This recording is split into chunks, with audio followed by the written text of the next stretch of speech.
በስመ አብ ወወልድ ወመንፈስ ቅዱስ አሃዱ አምላክ እግዚአብሔርን በምስሉላችሁ በሚገኝበት ጊዜ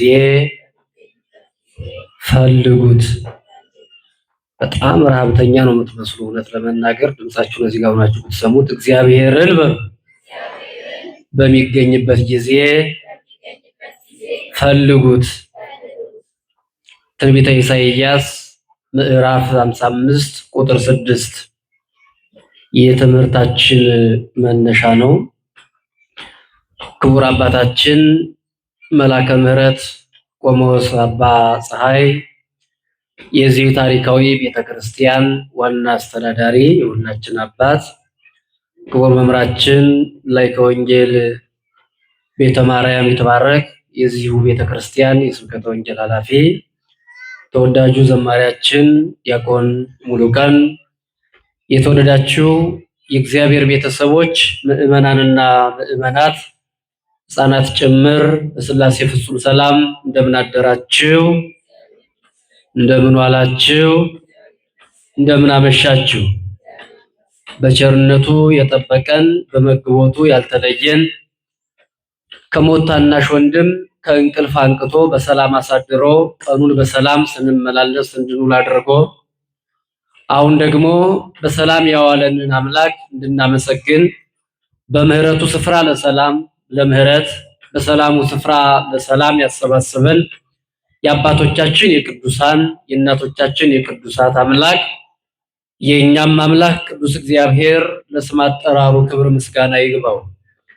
አምላክን ያየንባት የተቀማነው ርስት እንዲመለስ ምክንያት የሆነችን ማምላክ ወላዲተ አምላክ ለስም አጠራሯ ክብር ምስጋና ይድረሳት።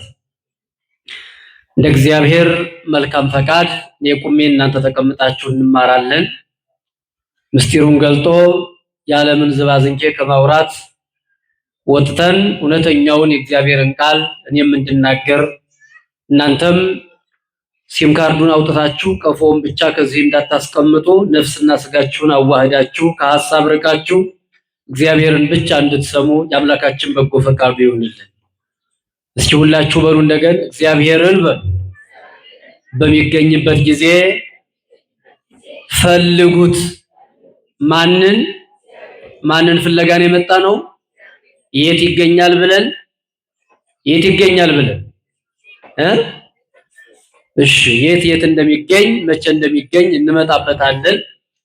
ነብዩ ኢሳይያስ ተሰወ ለእግዚአብሔር ወይም ከመረከብክምወ ጸው ስሞ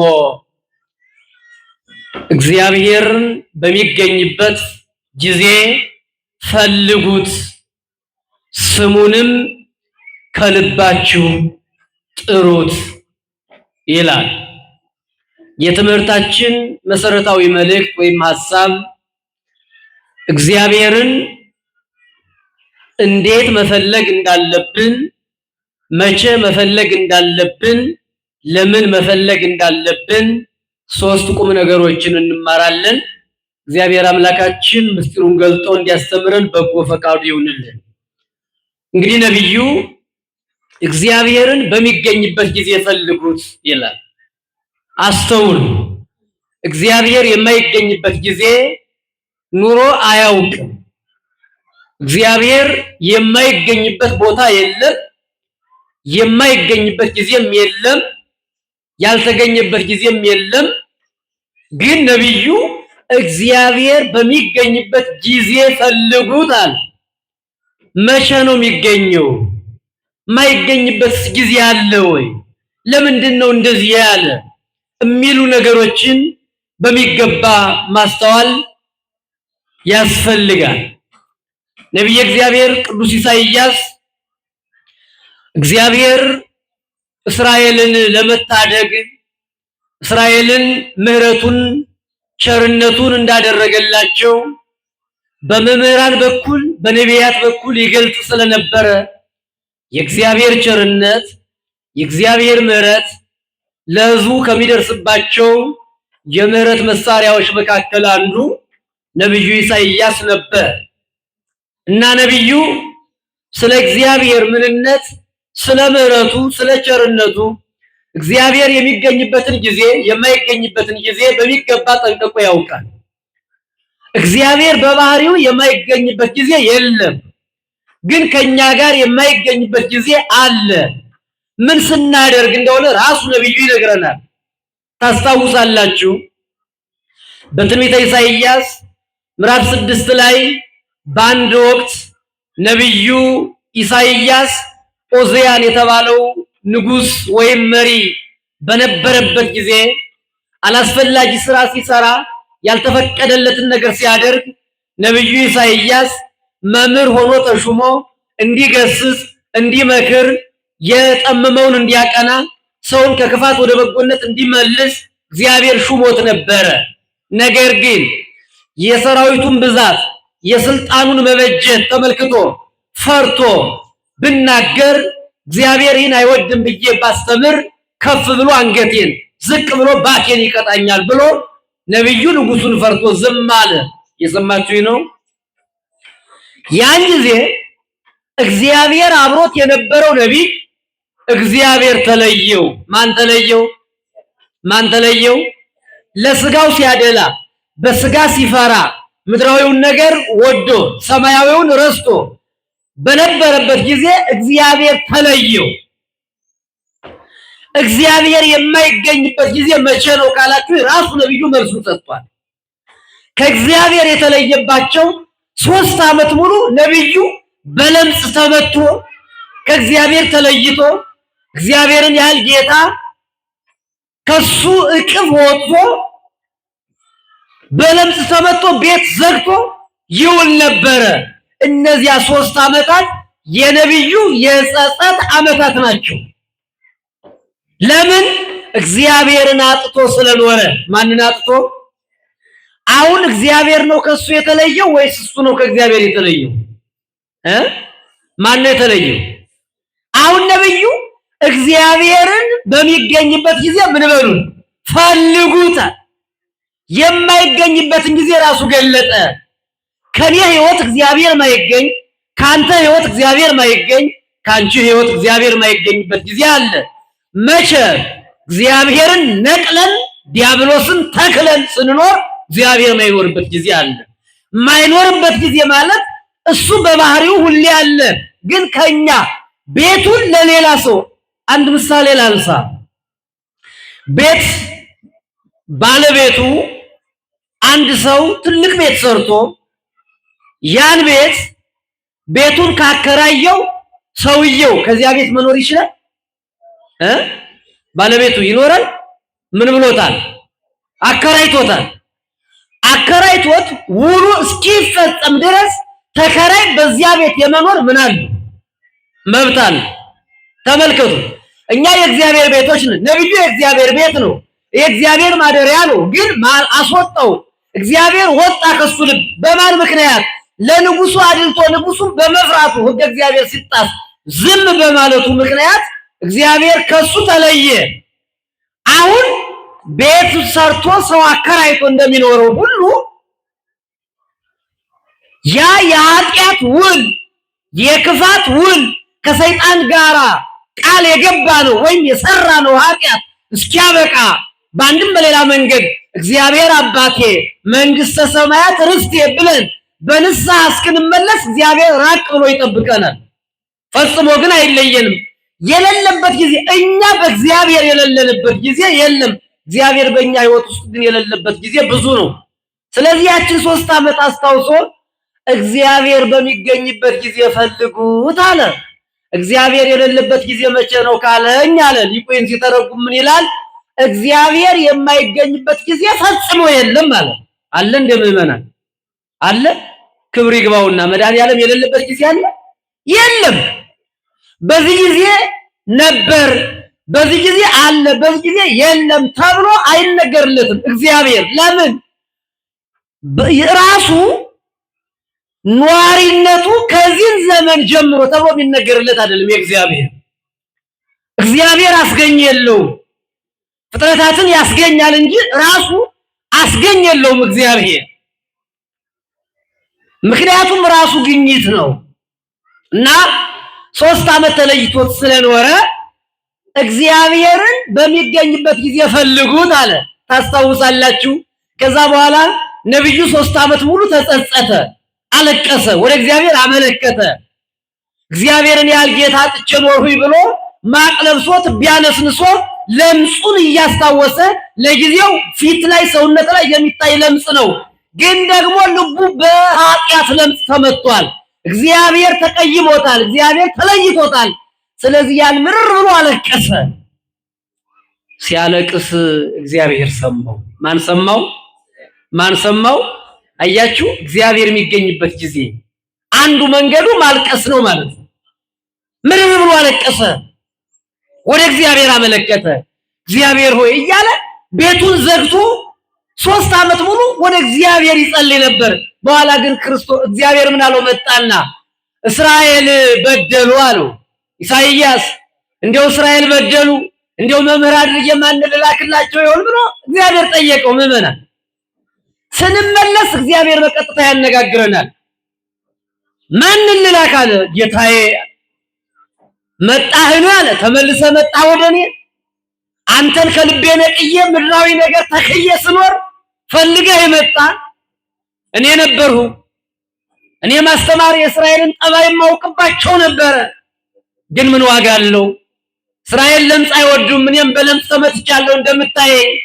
ስለዚህ አምላኬ ምን አደርጋለሁ እንጂ እኔ ላክህ ነበር ነው ያለው።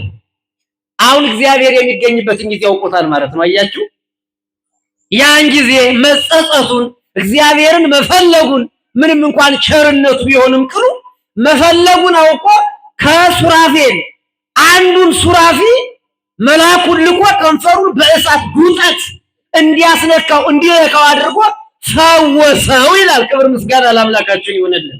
ኢሳይያስን ፈወሰው። ተመልከቱ። ከዚህ በኋላ ነው ኢሳይያስን ያህል መምህር እናንተ የተጠማችሁ ይላል ትንቢተ ኢሳይያስ ምዕራፍ 55 ቁጥር 1 ጀምራችሁ ታነቡ። እናንተ የተጠማችሁ ኑ በነፃ ጠጡ፣ እናንተ የተራባችሁ ኑ በነፃ ብሉ፣ እናንተ ገንዘብ የሌላችሁ ኑ ገንዘባችሁ እግዚአብሔር ነው፣ እናንተ ቤት የሌላችሁ ኑ እግዚአብሔር ነው ቤታችሁ፣ እናንተ ሰላም የሌላችሁ ኑ ሰላማችሁ እግዚአብሔር ነው አለ። አሁን እግዚአብሔር የሚገኝበትን ጊዜ ጠንቅቆ አወቀ። እግዚአብሔር የሚገኝበት ጊዜ መቼ ነው? ከእግዚአብሔር ጋር መኖር ስንችል ነው። ስለዚህ እስራኤላውያን ከእግዚአብሔር ተለይተው የኖሩበትን ዘመን እያስታወሰ ይዳ ይበደል ለኔም ደርሶብኛል፣ እግዚአብሔርን አጥቼ ኖሬያለሁ፣ እግዚአብሔርን ያላገኘሁበት ጊዜ ነበር፣ በኋላ ግን ንስሐ ገባሁ፣ ተመለሱ፣ እግዚአብሔርም ተመለሰልኝ። ስለዚህ እግዚአብሔርን በሚገኝበት ጊዜ ፈልጉት። እስኪ በሉ እንደገና እግዚአብሔርን በሉ በሚገኝበት ጊዜ ፈልጉት። ልብ በሉ ጊዜ፣ አሁን ጊዜን ነው የምናይ። እግዚአብሔር የሚገኝበት ጊዜው መቼ ነው ነው? መቼ ነው እግዚአብሔር የሚገኝበት ጊዜ? የመጀመሪያው እግዚአብሔር የሚገኝበት ጊዜው ሃይማኖተኛ በሆን ጊዜ ነው። ወይም ደግሞ በሃይማኖት በጸናን ጊዜ እግዚአብሔር ይገኛል። ምን ባልን ጊዜ? በሃይማኖት እግዚአብሔርን በሃይማኖት ስንፈልገው እንደ አብርሃምን ታስታውሳላችሁ ሁላችሁ። ሁሌ የሚጠቀስ ሁሌ የሚነገር ነው። አብርሃም በኦሪት ዘፍጥረት ምዕራፍ 12 ጀምራችሁ ስታነቡ እግዚአብሔርን ፍለጋ በሃይማኖት በእምነት ሆኖ ከካራን ወጥቶ እግዚአብሔርን ይፈልግ ነበረ። በምን በሃይማኖት በሉ እንጂ በምን ይፈልግ ነበር? እምነቱን እግዚአብሔር ሆይ ሰማይና ምድርን የፈጠረ ፀሐይን የፈጠረ አምላክ ተናገረኝ ተገለጥልኝ እያለ በእምነት ይፈልገው ነበረ። በኋላ የፈለገው አምላክ ራሱ ተገልጦ አነጋገረው። አብርሃም ዘርህን እንደ ሰማይ ከዋክብት እንደ ምድር አሸዋ አበዛልሃለሁ አለው። እግዚአብሔር ደግሞ አያችሁ፣ ስትፈልጉት እናንተ እግዚአብሔርን ለመፈለግ ያብቃችሁ እንጂ እግዚአብሔር ሽልማቱን ያውቅበታል። ስለዚህ እግዚአብሔር የሚገኝ ሃይማኖተኛ በሆነ ጊዜ እግዚአብሔር ይገኛል። ስለዚህ በሃይማኖት መበርታት ነው አንደኛው። ሁለተኛው እግዚአብሔር መቼ ነው የሚገኘው ካላችሁ፣ እግዚአብሔር የሚገኘው በጾም በጸሎት በለመነው ጊዜ እግዚአብሔር ይገኛል። ታስታውሳላችሁ አባቶቻችን እግዚአብሔርን ያገኙት ፈልገው ያገኙት ያነጋገራቸው ቃል በቃል እነ ሙሴ ሌሎቹም ቅዱሳን እግዚአብሔርን ያገኙት ልባቸውን ንጹህ አድርገው ጾመኞች ጸሎተኞች ሆነው ነው። ምናልባት እኛ በየቀኑ ስለምንነግራችሁ አሁን በዚህ ዘመን እናንተ ምዕመናን ጾሙ ብሎ መናገር፣ እናንተ ምዕመናን ጸልዩ ብሎ መናገር፣ ፍቅር ይኑራችሁ ትሕትና ይኑራችሁ ብሎ መናገር እንደ ክፉ በሽታ ይቆጠራል። ክፉ በሽታና መድኃኒት ይለማመዳሉ። ታስታውሳላችሁ አንዳንድ በሽታ ከመድኃኒቱ ጋራ ይላመድና ምን ይሆናል? መፈወሱን ያቆማል ማለት ነው። ለምንድን ነው መፈወሱን ያቆመው? ፈውስ መድኃኒቱና በሽታው አንድ ላይ ቤተሰብ ሆነዋል ወይም ተለማምደዋል ማለት ነው። ያ ስለሚሆን የመፈወስ አቅሙ ሲቀንስ ምን ይደረጋል? መድኃኒት ይቀየርለት ይባላል። እንደምን አመሻችሁ? እየሰማችሁ ነው? አሁን እዚች መድረክ ላይ ተቆሞ የመጣው ሰባኪ ሁሉ እንደው ፍቅር ይኖረን ሳይኖር ያውቃል? ይህን ሰምታችሁ አታውቁ? ትሕትና ይኑረን ሁልጊዜ እንሰማዋለን። ግን ሁልጊዜ እንሰማዋለን፣ ሁልጊዜ እናደምጣለን፣ እኛም ሁልጊዜ እንናገረዋለን። ችግሩ ግን በሽታና መድኃኒት ክፉ በሽታና መድኃኒት ሆነው አንድ ላይ ተዋህደው ይኖራሉ። ፈውስ ግን የላቸውም። ለምን? እኛ የምንናገረው ከልባችን አይደለም መሰለኝ። እናንተም የምትሰሙን እንዲሁ ዝም ብላችሁ የጆሮ ቀለብ ይመስላል። እና እግዚአብሔር የሚገኝበት ጊዜው መቼ ነው ካላችሁ፣ በተለይ በዚህ ዘመን እግዚአብሔር የሚፈለግበት ጊዜ ይህ ዘመን ነው። በእውነት ትናንት ይፈለግ ነበር፣ ዛሬም ይፈለጋል፣ ነገም ሲፈለግ ይኖራል። ለምን? እግዚአብሔር ስለሆነ የሚፈለግበት ጊዜ አለ። ወይም ከመረከብ ከመወጸው ስሞ እንዳገኛችሁት ደግሞ ስሙን ጥሩት አለ ነብዩ። ለምን? በዚህ ዓለም ያሉ ባለስልጣናት፣ በዚህ ዓለም ያሉ ሰዎች ፈልገናቸው አናገኛቸውም። ምናልባትም ጥበቃውም ላያስገባን ይችላል። አንድ ትልቅ ባለስልጣን ለማግኘት ፕሮሰሱ ብዙ ነው። ታውቃላችሁ። ማመልከቻ አግብቶ ለመመለስ እንኳን ከበሩ ጀምሮ ያለው ፕሮሰስ ብዙ ነው። እግዚአብሔር ግን በፈለግነው ጊዜ ምድራዊ ባለስልጣናትን በፈለግናቸው ጊዜ አናገኛቸውም። በፈለጉን ጊዜ አያጡንም፣ በፈለግናቸው ጊዜ አናገኛቸውም። እየሰማችሁ ነው? እኛ ፈልገናቸው አናገኛቸውም፣ እነሱ ፈልገውን ግን አያጡንም። በአንዲት ቀላጢ ወረቀት፣ በትንሽ ወረቀት በዚህ ቀን ለስብሰባ ፈልጋለሁ የሚል አንድ ባለስልጣን ደብዳቤ ከጻፈብን ተሽጎርጉደን እንሄዳለን። እኛ ፈልገን ግን አናገኛቸውም። እግዚአብሔርን ደግሞ ተመልከቱት። እየሰማችሁ ነው ምዕመናን? እግዚአብሔርን ደግሞ ተመልከቱት። እግዚአብሔርን ፈልገነው ያጣንበት ጊዜ የለም። ምድራዊ ባለስልጣናትን ፈልገን ያጣናባቸው ጊዜዎች ብዙ ናቸው። እግዚአብሔርን ግን ፈልገን ያጣንበት ጊዜ አለ ወይ? እስቲ እንደው እግዚአብሔርን ፈልጌ አጣሁት የሚል ሰው አለ በዚህ ዘመን? እግዚአብሔር ተፈልጎ አይታጣም፣ እንዲያውም ይፈልጋል። ሳንፈልገውም ይፈልገናል። እንኳን ፈልገነው ሳንፈልገው እየፈለገ መብራት ሆኖ መብራቱን አብርቶ ስጋ ለብሶ ማለት ነው ተገልጦ እግዚአብሔር ሰው የሆነ ሰውን ፍለጋ ነው። ሰው የሆነበት ዓላማው ሰውን ለመፈለግ ነው። እግዚአብሔር ሁሌ ይፈልገናል። ችግሩ እግዚአብሔር እኛን ካስቀመጠበት ቦታ ላይ የመገኘት ችግር የኛ ችግር ነው። እግዚአብሔር የማይገኝበት ጊዜ የለም። ግን እኛ ወደ እግዚአብሔር ካልቀረብነ እግዚአብሔር በእኛ ሕይወት ውስጥ የማይኖርበት ጊዜ አለ። ለዚህ ነው ነብዩ እግዚአብሔር በሚገኝበት ጊዜ ፈልጉት ያለ። እኛ ከእግዚአብሔር የምንለይባቸው ዘመናት፣ ሰዓታት ዛሬ ብዙዎቻችን ከእግዚአብሔር ተለይተን ውለን ይሆናል። የዋሸ ሰው ከእግዚአብሔር ተለይቷል። ጾም የሻረ ሰው ከእግዚአብሔር ተለይቶ ውሏል። ባዕድ አምልኮ የፈጸመ ሰው ከእግዚአብሔር ተለይቶ ውሏል። የተጣላ ሰው ከእግዚአብሔር ተለይቶ ውሏል። ስለዚህ ምን አለ? እግዚአብሔር በሚገኝበት ጊዜ ፈልጉት። መቼ? አንደኛው በሃይማኖት፣ ሁለተኛው በጾም በጸሎት እግዚአብሔር የሚገኝበት ጊዜ እሱ ነው። አንድ ሆነን ስንጸልይ፣ አንድ ሆነን ስንጾም፣ አንድ ሆነን ምህላ ስናደርስ፣ አንድ ሆነን ስናስቀድስ፣ አንድ ሆነን ኪዳን ስናደርስ፣ አንድ ሆነን ሰዓታት ስንቆም፣ ማህሌት ስንቆም እግዚአብሔር የሚገኝባቸው ጊዜያቶች በምልአት ማለት ለሁላችን እግዚአብሔር አይወሰንም፣ ውስንነት የለውም። በዓለም የመላ አምላክ ነው። ግን ደግሞ እግዚአብሔር የሚገኝበት ጊዜ አለ። አሁን እግዚአብሔር ይገኛል በዚህ ሰዓት። ምክንያቱ የምንሰማው ወንጌል ነው። የምንሰማ እሱን ነው። የምንሰማ ቁጭ ያለ ቤተክርስቲያን ነው። በዚህ ጊዜ እግዚአብሔር ይገኛል። እግዚአብሔርን አጥቻ አይቼዋለሁ አለ ነብዩ ኢሳይያስ።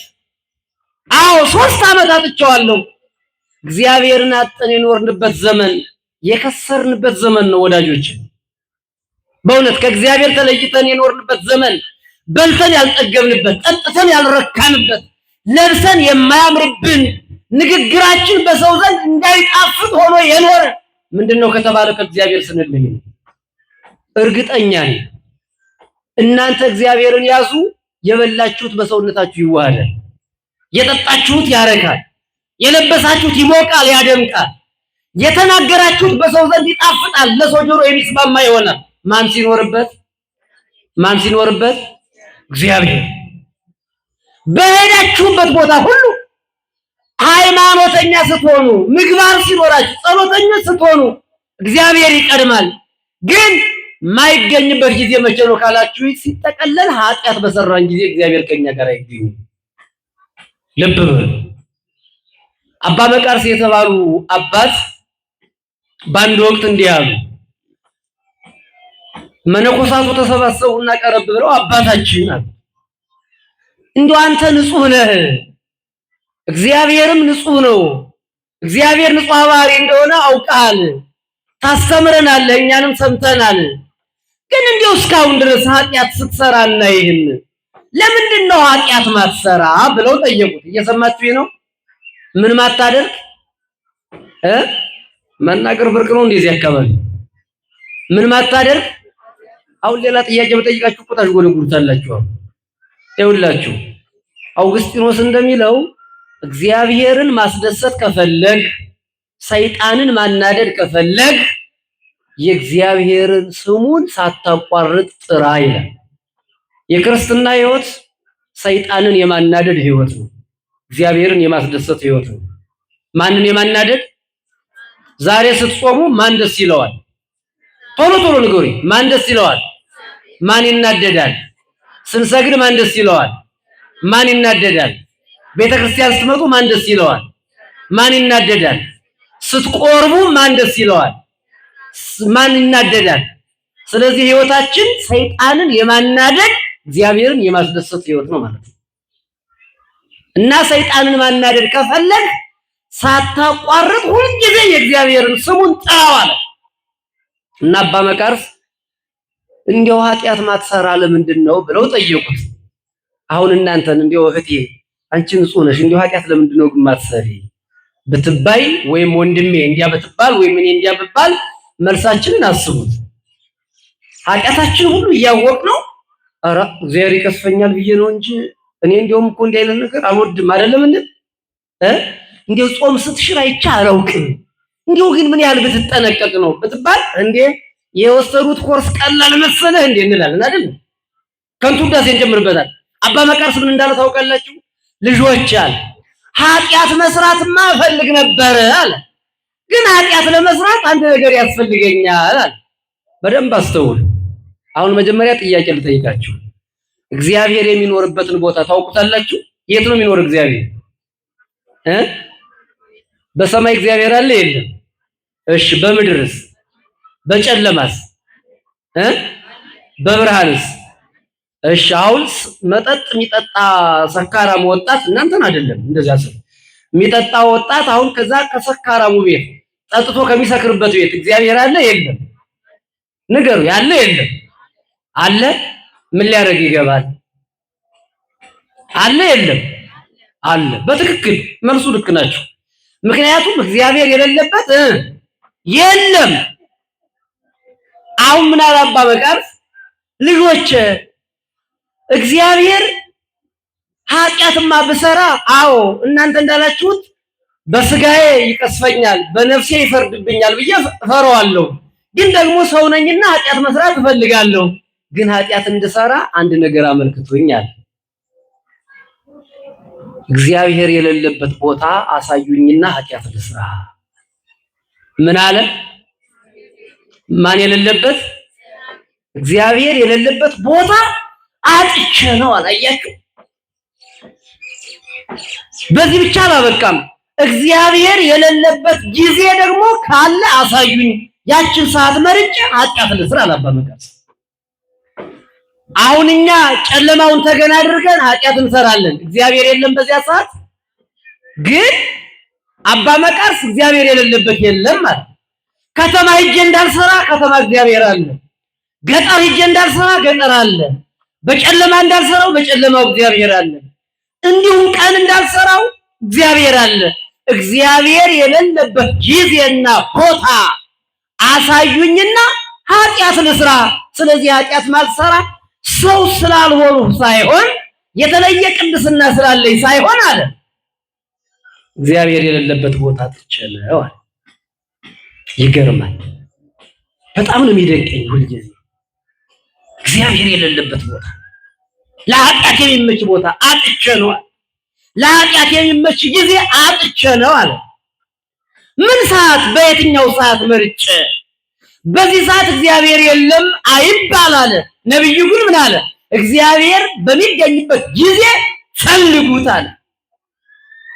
አሁን አባ መቃርስ ይሄን ያለ ለምን እንደሆነ ታውቃላችሁ? ኃጢአት ሲሰራ እግዚአብሔር እንደሚለየው ጠንቅቆ ያውቃል።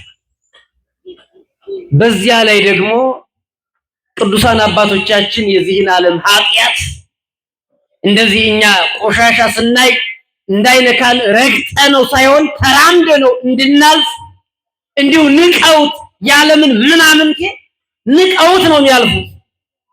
ምንም ያስደስታቸው ነገር የለም በዚህ ዓለም። ይልቁንም የእግዚአብሔር ከሱ አንደበታቸው ከጸሎት ተለይቶ የሚያሳልፏት ጊዜ ብትኖር ያቺ የጸጸት ጊዜያቸው ናት። አባቶቻችን ስንት ጊዜ ያሳለፍነን እኛ በከንቱ። አሁን መጣን እንዲህ አንዳንዴ ይገርመኛል። እናንተ ብቻ ሳይሆን ወኛም ወደ አዲስ አበባ ጉባኤ በደንብ እንዲህ ሲዘጋጅ ሰው ይመጣል አንዳንዴ። እሺ በዚህ ጊዜ እግዚአብሔርን እናገኛለን። ከዛስ ከጉባኤ ወጣን ስንሄድ ደግሞ እግዚአብሔርን እዚህ ትተነው እንሄዳለን። ከዛም ይቀበላል ሌላ አካል ነው። እግዚአብሔር በሚገኝበት ጊዜ ፈልጉት። የት? ቤተክርስቲያን። እግዚአብሔር በሚገኝበት ጊዜ ፈልጉት። የት? በመንገድ። እግዚአብሔር በሚገኝበት ጊዜ ፈልጉት። የት? ቤታችን ስንሆን። እግዚአብሔር ይያዛል፣ ይይዛል። እግዚአብሔር ይይዘናል፣ እኛም እንይዘዋለን። አሐዝክዎ ወኢያሃድጎ። አንድ ጊዜ ይዤዋለሁ አለ ሰሎሞን። እግዚአብሔርን ይዤዋለሁ አልለቀውም አለ። ሃይማኖት አንዴ ይያዛል አይተውም። ጾም አንዴ ይታወጃል አይተውም። ጸሎት አንዴ ይለመዳል አይተውም። ፍቅር አንዴ ከልብ ይመነጫል አይተውም። ትህትና ከልብ አንገት ስብር ያደርጋል አይተውም። እግዚአብሔር የሚገኝባቸው ጊዜያቶች እኛ መርጠንለት ሳይሆን እኛ ለሱ ምርጥ ስንሆንለት የማይለይባቸው ጊዜያት እግዚአብሔር የሚገኝበት ጊዜያቶች እነሱ ናቸው። ለዚህ ነው መዝሙረኛው ቅዱስ ዳዊትም በዚህ በመዝሙር 145 ቁጥር 18 ላይ እግዚአብሔር ለሚጠሩት ሁሉ በእውነት ለሚጠሩት አለ። በእውነት ለሚጠሩት። በምን ለሚጠሩት? እግዚአብሔር በእውነት ለሚጠሩት ሁሉ ጊዜ ቅርብ ነው አለ። ለዚህ ነው ስሙንም ጥሩት አለ ኢሳይያስ። ነብዩ ደግሞ ቅዱስ ዳዊት ምን አለ? እግዚአብሔር በእውነት ለሚጠሩት ሁሉ ጊዜ ቅርብ ነው አለ። እግዚአብሔር ስንለው አቤት ይላል። አያችሁ? እንደ በጎ ጓደኛ፣ ከጓደኛም በላይ ጓደኛ፣ የልብ ጓደኛ፣ ከእናትም በላይ የልብ እናት፣ ከአባትም በላይ እውነተኛ አባት እግዚአብሔር ስንለው አቤት ይላል። እግዚአብሔር ሰዎችን ጠርተናቸው በስንት አማላጭ አቤት ይሉን ይሆናል፣ ላይሉንም ይችላሉ። እግዚአብሔር ግን በልባችን ከልብ ስንጠራው አቤት ይላል። ማን ነው እሱ? ማን ነው? ምእመናን እግዚአብሔር። ስሙንም ጥሩታል። ስለዚህ እግዚአብሔር ደግሞ ለሚጠሩት ቅርብ ነው። ምን አይነት አጠራር? ከቂም ከበቀል የራቀ አጠራር። እግዚአብሔርን መውደድ መቻል፣ እግዚአብሔርን ወዶ መጥራት፣ እግዚአብሔርን አክብሮ መጥራት፣ እግዚአብሔርን ፈርቶ መጥራት የሚቻለው ከልብ የሚከፈል ነው። የእግዚአብሔርን መውደድ ከልብ፣ ሰውን መውደድ ከነፍስ ይከፈላል ይላሉ መተርጉማን። ልብ በሉ። እግዚአብሔርን መውደድ ከምን ይመነጫል? ከምን ይመነጫል? ከልብ። ሰውን መውደድ ደግሞ ከምን ይከፈላል? ከነፍስ። ከነፍስ ነው የሚከፈለው። ከነፍስ ይከፈላል ማለት ነፍስ ትከፈላለች ማለት አይደለም። እንደ ራስ ይታያል ማለት ነው። ሰው መቼም ነፍሱን ይወዳል። አሁን እናንተ ነፍሳችሁን ነው ስጋችሁን ነው የምትወዱ? ምናችን እንወዳለን? ኧረ ተው ንገሩኝ። ምናችንን? ነፍሳችሁን ነው ስጋችሁን? እስኪ ነፍሳችን ነው የምንወድ የምትሉ በደንብ አጨብጭቡ። ነፍሳችን በደንብ ነው የምንወዳት የምትሉ፣ አይ ስጋችንም እንወዳታለን የምትሉ ደግሞ በደንብ አይ ስጋ አንተና ያርገኝ ሁሉ ሰው ጠልቷል። እሺ እንዲሁ አንድ ጥያቄ ልጠይቃችሁ። እግዚአብሔር የሚፈልገው ነፍሳችን ነው ስጋችንን ነው? እሺ ይሄ ይታያችኋል አይደል? አሁን ይሄን ስልክ እኔ የምፈልገው ሲም ካርዱን ነው ቀፎውን ነው? የትኛውን ነው የምፈልገው? እሺ እናንተ ስልካችሁን ሲሙን ነው የምትፈልጉት ቀፎውን ነው? ሁለቱንም? ሁለቱንም። እሺ እግዚአብሔር የሚፈልገው ስጋችንን ነው ነፍሳችንን ነው? ሸመጠጣችሁ እንዴ? ምናችን ነው የሚፈልገው? ሁለቱንም ነው የሚፈልገው። ምእመናን ለእግዚአብሔር የማያስፈልገው ስጋችን የለንም። የእግዚአብሔር የማያስፈልገው ነፍስ የለንም። ነፍሳችንን ስጋችንን ማን ይፈልገዋል? እግዚአብሔር ይፈልገዋል። አንተ የያዘው ሞባይል ሲም ካርዱንም ቀፎውንም ከፈለገው ሁለቱ ሲዋሩ ነው አይደል ሄሎ ማለት የሚቻለው። እግዚአብሔር የሚፈልገው ነፍሳችንን ስጋችንን ነው። ምክንያቱም እንዲህ ተብሎ ተጽፏል፣ መስዋዕተ ወቁርባነ ይፈቀድኩ። መስዋዕትን ወይም ቁርባንን እሱ አይደለም የሚያስፈልገኝ አለ እግዚአብሔር። ስጋከ አንጽህ ሊተ፣ ስጋህን ንጹህ አድርግልኝ አለ። ምንን እንዴ? ስጋን አንዳንዴ እኮ ብዙዎቻችን እኔ አሁን ይኸውላችሁ ቤተክርስቲያን እንደው እግዚአብሔር ቢፈቅድልኝ ምጾመው ምጸልየው እንደው ጸሎተኛ ብሆን ለነፍሴ ብዬ አይደለም፣ ለስጋዬ ብቻ ብዬም አይደለም፣ ለሁለቱ ነው። ለምን ቅጣት ምን ቀጣ? ሁለቱን ነፍስም ስጋም አይደል? በረከት በኋላ በትንሣኤ ዘጉባኤ የምትነሳው ነፍስ ናት ስጋ ነው? ቶሎ ቶሎ መልሱ ሰነተማር ማናት የምትነሳ? አምጡ። ማን ነው የሚነሳው? ስጋ ብቻ ነው የሚነሳው? ነፍስ ብቻ ናት የምትነሳው? ሁለቱም ማለት አሁን ሁለቱ ከተነሱ እሺ ገነት መንግስተ ሰማያት ገነት የለችም። ያኔ መንግስተ ሰማያት የምትገባው ስጋ ናት ነፍስ ነው? ነፍስ ናት ስጋ ነው? ውሸታም ናቸው። ነፍስም ስጋም ነው የሚገባው። ደስ ይበላችሁ፣ አጨብጭቡ ለስጋ። እንዲያርጋችሁ የናቃችሁት ስጋ እግዚአብሔር ቢፈቅድ መንግስተ ሰማያት የሚገባ ስጋ ነው ያለን። በእውነት ግን ምን ይፈልጋል ካላችሁ አሁኑኑ በሕይወተ ስጋ ሳለ እግዚአብሔር በሚገኝበት ጊዜ ፈልጉት ማለት ነፍሳችሁ ከስጋችሁ ሳትለይ እግዚአብሔርን የምንፈልግበት ጊዜው አሁን ነው። ወደሱ ለመምጣት ነው ይሁሉ መንደርደሪያ። አሁን እግዚአብሔርን የምንፈልግበት ጊዜ ነው። አሁን የፈለግነው አምላክ በኋላ በትንሣኤ ዘጉባኤ ጊዜ እናንተ የአባቴ ቡሩካን የሚለውን ቃል መስማት የምንችለው አሁን የፈለግነው ጊዜ ነው። ያኔ ብንፈልገው ዛሬ እንደፈለገን ስንዘሙት፣ እንደፈለገን ስንሰርቅ፣ እንደፈለገን ስንሆን ሰው ስናስቀይም እንደበለ ሃይማኖት ክደን እግዚአብሔር የለም ብለን ከእግዚአብሔር ፍቅር ተለይተን ኑረን ነፍስ ከስጋችን ከተለየች በኋላ መጨረሻ ለጊዜውም ሲኦል እንገባለን። በኋላ በትንሣኤ ዘጉባኤ ስንነሳ እናንተ የአባቴ ርጉማን እንባላለን። ጌታ ሆይ ያን ጊዜ እናመልክሃለን ብንለው ይጠቅማል? ይጠቅማሉ? አይጠቅምም። ያን ጊዜ መጸለይ ይቻላል? አይቻልም። ያን ጊዜ መጾም ይቻላል? አይቻልም። እግዚአብሔር በሚገኝበት ጊዜ ማለት ነፍሳችሁ ከስጋችሁ ሳትወሰድ ይልቁንም ደግሞ ይቺ ዘመን ወደዚያኛው መሸጋገሪያ እግዚአብሔር የሚገኝበት ጊዜ ማለት ፈልገን ማግኘት የምንችልበት ዘመናችን ይህ ነው ማለት ነው። ዋናው መልእክቱ እሱ ይህ ዘመን ነው። የትኛው ነፍሳችን ከስጋችን ሳትለይ በመቃብር ውስጥ እግዚአብሔር መፈለግ የለም። ሰው ከሞተ እግዚአብሔርን ፍለጋ ሊጓዝ አይችልም። አሁን የመፈለጊያ ጊዜያችን ነው ወጣቶች። እግዚአብሔርን የምንፈልገው አሁን ነው፣ የምናገኘውም አሁን ነው፣ በኋላም እናገኘዋለን።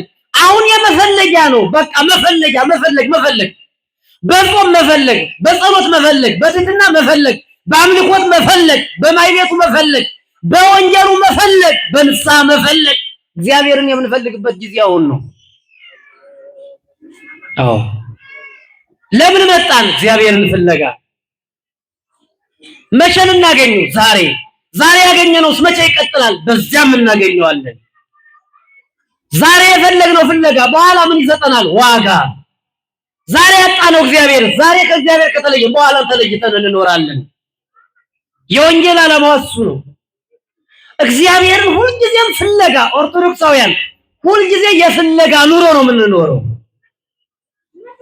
እንፈልገዋለን፣ እያገኘነው እንፈልገዋለን።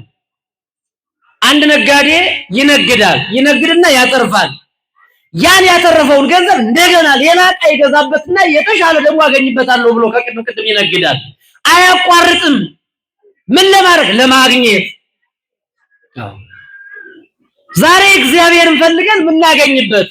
ዛሬ እንጾማለን፣ ነገ ደግሞ እኛ የጾምነውን ሌሎቹን ጾሙ እንላለን። እኛ ተገኝተን ሌሎቹ እንዲገኙ እናስደርጋለን። እግዚአብሔር በሚገኝበት ጊዜ ፈልጉት ማለት በዚህ ነፍስ ከስጋችሁ ሳትለይ በሕይወተ ስጋ ሳላችሁ እግዚአብሔርን ፈልጉት ማለት ነው። ጥበበኛው ሰሎሞን በመጽሐፈ መክብብ ምዕራፍ 12 ቁጥር 1 ላይ እንደመዘገበው በወጣትነት ዘመን የሚያስጨንቅ ዘመን ሳይመጣ ይላል። ምን አይነት ዘመን? የሚያስጨንቅ ዘመን ሳይመጣ በወጣትነት ዘመን ምን አድርግ ምን አድርግ? እግዚአብሔርን አስብ አለ። ፈልግ ማለት ነው። የሚያስጨንቅ ዘመን ማለት እኮ ነፍስ ከስጋ የምትለይባት ወቅት ናት። ያ ሳይመጣ እግዚአብሔርን በፍጹም ልብህ እግዚአብሔርን ፈልገዋል። እግዚአብሔር ይፈለጋል፣ በየቀኑ ይፈለጋል። እግዚአብሔር ደግሞ አግኝተነው አይሰለችም። እግዚአብሔር ሰዎችን በየጊዜው ብንፈልጋቸው ወይ ንግግራቸው ያስቀይመናል፣ ወይ መልካቸው ደስ አይለንም፣ ወይ የሆነ አመል እናወጣላቸዋለን፣ ያወጡልናል። ሰው ከመጣ ነገር መጣ እንላለን። እግዚአብሔር ከመጣ በረከት መጣ ብለን ቀይረን የምናወራለት ጌታ በቀን እንፈልገዋለን። እሱም ይፈልገናል። እኛ እየፈለግናቸው የማይፈልጉ ሰዎች ብዙ ናቸው። እግዚአብሔርን በፈለግነው ቁጥር እሱ ይፈልገናል። ልጆቼ ይላል፣ በቀረብነው ቁጥር ይቀርበናል፣ በተጠጋነው ቁጥር ያስጠጋናል፣ በጠየቅነው ቁጥር ያበላናል። ለዚህ ነው እኮ ራሱ ባለቤቱ ሳናቋርጥ እንድንፈልገው የሚፈለግበት የሚገኝበት ጊዜ የማይቋረጥ መሆኑን በማቴዎስ ወንጌል ምዕራፍ 7 ቁጥር 7 ላይ ሁልጊዜ የምታነቡት ጥቅስ አንኳኩ ምን ይልላችኋል? ሁላችሁ ጮክ ብላችሁ ኦርቶዶክሳውያን አንኳኩ። ጎበዞች እቺን የምትፈልጓትን ትይዛላችሁ። አንኳኩ ምን በሉ፣ እናንኳኳ በሉ። እናንኳኳ ምን ይልልናል? እናንኳኳ ምን ይልልናል? ግን ምን ያስፈልጋል? ምን ማለት ማንኳኳት ምንድን ነው? ማንኳኳት መፈለግ ማለት እኮ ነው። እስወለ እግዚአብሔርን ፈልጉታል። አንኳኳ ለራሱ ደግሞ ክርስቶስ ነብዩ በትንቢት የተናገረለት ጌታ አንኳኩ አለ። ፈልጉኝ ማለት ነው። ይከፈትላችኋል አለ። ፈልጉ ታገኛላችሁ አለ መድኃኒዓለም። ማንን? በዚህ ዓለም የምንፈልገውን እናገኛለን። በዚህ ዓለም እግዚአብሔር ሆይ ሙላልን ስንለው እግዚአብሔር እኔን ፈልጉኝ እገኝላችኋለሁ አለ። አንኳኩ መንግሥትን ስጠን በሉ መንግሥተ ሰማያት ትከፈትላችኋለች አለ። ይህን ሚል ማን አለ? እግዚአብሔር ብቻ ነው። ሰው ይህን አይልም። ምን በሬን 10 ጊዜ ታንኳኳለህ ተመላለስ ብሎ ይሰለቻል ሰው። እግዚአብሔር ግን ሳታቋርጡ ምን በሉ አለ? አንኳኩ። አሁን ጠዋት አንኳኩታችሁ ከሆነ በር ደግሞ ከሰዓት ብትሄዱ ያፊት ይቆያል። እንደምንም ይቆያል። ቁርስ በተለይ ቁርስ እየበላ ደርሳችሁበት ከሆነ ጠብቃችሁ ምሳ ሰዓት ላይ ሄዳችሁ ብታንኳኩ ምን ሊጠብቃችሁ ይችላል? እንደምንም ብሎ እንደው ጉሮሮ ላይ ቆመ ብሎ ያቀምሳችኋል። እንደምን ይበላል። ራስ ላይ ደግሞ ጠብቃችሁ በቀን 3 ጊዜ ሄዳችሁ ብታንኳኩ በሰላም መውጣት ይቻላል? የለም በዩ ማለት ይመጣል ማለት ነው። እግዚአብሔርስ አንኳኩ ምን ይልላችኋል? መቼ? ሁልጊዜ አያችሁ ደስ አይልም? ይሄ ጌታ ሁልጊዜ ምዕመናን እግዚአብሔርን ሁልጊዜ እንጠይቀዋለን፣ ይሰጠናል። አያልቅበትማ።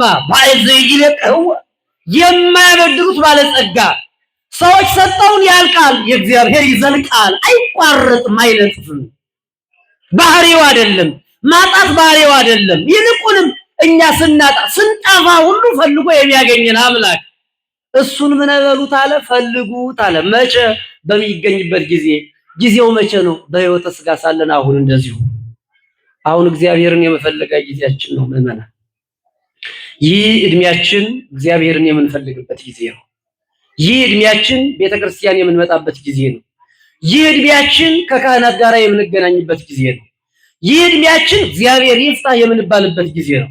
ይህ እድሜያችን ይህ የቄሶች ጾም ነው የናባይ ጾም ነው እያለ በምክንያት ሆዳችን የምንሞላበት ጊዜ አይደለም። እግዚአብሔርን የምናውቅበት ጊዜ ቢኖር ይሄ ነው። ለምን ከተባለ በዚህኛው ዘመን እግዚአብሔርን ካላገኘ ነው በዚያኛው ዘመን እግዚአብሔርን ልናየው አንችልም።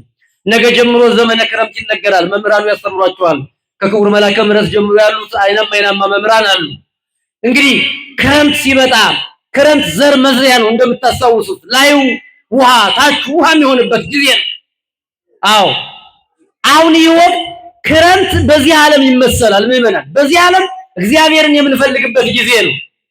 ንስሐ የምንገባበት ገበሬ ይሄንን ክረምቱን ይዘራል። ሲዘራው ጭቃውን ታግሶ ዝናቡን ታግሶ ወጥቶ ወርዶ ይሄንን ዘሩ ሲዘራው የከረመን መጨረሻ ላይ ከጥቅምት ከህዳር ከታኅሳስ ጀምሮ ያንን ክረምት የዘራውን ያጭዳል፣ ይሰበስባል። ደስ ይለዋል። በክረምት ዝናቡን ጭቃውን ብርዱን ያን ሁሉ ታግሶ የዘራ ገበሬ ህዳር ላይ ሰብሉ አፍርቶ መስከረም አካባቢ አብቦ ሲያየው እኔ አቶ ገሌ ልጅ ምን ይጎለኛል ይሄን ምርት ይዤ እንግዲህ ዝክሬን ዘክራለሁ ይላል። የአገሬ ገበሬ ከዝክር ነው የሚጀምረው። ዝክሬን ዘክራለሁ፣ ልጆቼን አሳድጋለሁ፣ አምላኬን አመሰግናለሁ እያለ ተስፋ ያደርጋል። ህዳር ጀምሮ ጎተራውን እያጨደ ወደ ጎተራው ያስገባል ገበሬ። ግን መቼ ነው የዘራው? ክረምት ታግሶ። ስለዚህ ይህ ዓለም የክረምት ምሳሌ ነው። በዚህ ዓለም ገበሬው ታግሶ ዘር እንደሚዘራ እግዚአብሔርን አምኖ ዘር እንደሚዘራ እግዚአብሔርን አምነን የምንፈልግበት ጊዜ ቢኖር ይህ ወቅት ነው። እግዚአብሔርን መፈለግ የሚቻለው አሁን ነው። በሚገኝበት ጊዜ ፈልጉት ማለት ነፍስ ከስጋችሁ ሳትለይ ንስሐ ግቡ ማለት ነው። ነፍስ ከስጋችሁ ሳትለይ ለስጋው ደግሞ ብቁ ማለት ነው። ነፍስ ከስጋችሁ ሳትለይ የተጣላችሁ ታረቁ ማለት ነው። ነፍስ ከስጋችሁ ሳትለይ በጎ ስራ ስሩ ማለት ነው። ወንከመ ረከብክምዎ ጸውዑ ስሞ ስታገኙት ደግሞ እግዚአብሔርን ጥሩት አለ። እግዚአብሔር ሆይ ንስሐ የገባ የንስሐ ልብ የሰጠኝ ተመስገን ብላችሁ አመስግኑት። የቆረበ ለስጋ ለደም ያበቃ ጌታዬ ተመስገን ብላችሁ አመስግኑት። ፍቅር ያለው ጥላቻን ከኔ ያርቅ ጌታዬ ተመስገን ብላችሁ አመስግኑት። ትሁት የሆነ ሰው እንደ ተራራ የሚገፋ ትዕቢት በልቤ እንዳታሰድረ ያንተ ጠብቀኝ ብላችሁ ለምኑት። በኋላስ እግዚአብሔር ደግሞ በሚገለጥበት ጊዜ በክረምት የዘራው ገበሬ በኋላ ደስ እንደሚለው በቀኙ ቁመን እናንተ የአባቴ ቡሩካን ለመባል እንበቃለንና ሁላችንም እግዚአብሔርን የምንፈልግበት ጊዜ ነው። በአንድ ልብ ሆነን በጾም በጸሎት ተወስነን ይልቁንም ደግሞ ጉባኤ ሲዘጋጅ ብቻ ሳይሆን ሁልጊዜም ከቤተ ክርስቲያን ሳንጠፋ ሲሆን ጠዋትም ማታም ያልቻለ ደግሞ ወይ ጠዋት መጥቶ ከስራ ከመሄዱ በፊት ተሳልሞ መድኃኔዓለም እባክህ በሰላም አውለኝ ብሎ አቡነ ዘበሰማያት ደግሞ ራሱን ለእግዚአብሔር አደራ ሰጥቶ መሄድ ይገባል። ያ ካልሆነ ደግሞ ምሽት ላይ እንዲመጡ ደግሞ በሰላም ያዋል ጌታ ስራዬን የባረክልኝ ከሰው ጋር ተስማምቼ እንድውል ያደረገኝ ክብር ላንተ ይሁን ብሎ ደግሞ አመስግኖ መሄድ ይገባል። እግዚአብሔር የሚገኝባቸው ጊዜያቶች እነዚህ ጊዜያት ናቸው። በጉባኤ እግዚአብሔር ይገኛል፣ በጸሎት እግዚአብሔር ይገኛል፣ በወንጌል እግዚአብሔር ይገኛል። በሕይወተ ሥጋ ሳለን የምናደርጋቸው በጎ ነገሮች ሁሉ እግዚአብሔርን ማግኛዎቻችን ናቸውና ንስሐ ገብተን ሃይማኖታችን አጽንተን ሥጋውን ደሙን ተቀበለን የማታልፈዋን መንግስት እንድንወርስ የአምላካችን በጎ ፈቃዱ ይሁንልን። እግዚአብሔር በሚገኝበት ጊዜ በሉ ፈልጉት። መቼ ነው የሚገኘው? በሕይወተ ሥጋ ሳለን ማንን መፈለግ አለብን አልኳችሁ? እግዚአብሔር። ጊዜ የምትለዋ በሕይወተ ሥጋ ሳለን ያለችቷ ጊዜ ናትና ሁላችንንም በእውነት እግዚአብሔርን አግኝተነው እሱም አግኝቶን እንድንኖር የአምላካችን በጎ ፈቃዱ ይሁንልን። ጉባኤውን ያስፋልን። የተጀመረውን ህንፃ ቤተክርስቲያንም እግዚአብሔር ያስፈጽምልን። ተፈጽሞ በሰፊው ቤተ መቅደስ ለመገናኘት ደግሞ ያብቃል። ያስተማረን የመከረን የገሰጸን አምላካችን ክብር ምስጋና ይግባው። ይቆየን። እግዚአብሔር ይስጥልን።